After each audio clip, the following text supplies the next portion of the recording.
তাড়াতাড়ি আসো, অনেক দেরি হয়ে গেল। বাজার কমপ্লিট। বাবা আজকে সত্যি এত গরম পড়েছে। বাবারে আজকে প্রচন্ড, বাজারে ব্যাগও কিন্তু ছোট হয়ে গেছে। কিন্তু অনেক মাছ। অনেক মাছ আছে, দেখি কি কি মাছ আছে বন্ধুদেরও দেখা। কোন প্যাকেট থেকেই কি মাছ এটা? কাতলা। কাতলা হাফ কাতলা মাছ এনেছে। রে বাবা কত মাছ, সঙ্গে আবার একটা মাছের তেলও দিয়ে দিয়েছে দোকানদার। কি ভালোবেসে নাকি? ভালোবেসে একটা মাছের তেলও দিয়ে দিয়েছে। সাথে এনেছে ছোট সাইজের চিংড়ি মাছ, তরকারি দেবে, তরকারিতে খাওয়ার জন্য বলেছে। যে আমাকে বাজারে গিয়ে বলেছে বড় চিংড়িও আছে ছোটও আছে, ইঁচড় দিয়ে খাবে। এঁচড় দিয়ে খাবো। আর তো এঁচড় কদিন, তারপরে তো এঁচড় খেতেই পারবো।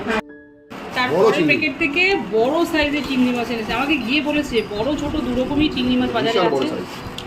বড় ছোট সত্যি মাছগুলো খুব বড় বড় সাইজের চিংড়ি মাছ। এই চিংড়ি দিয়ে মালাইকারি করতে হবে।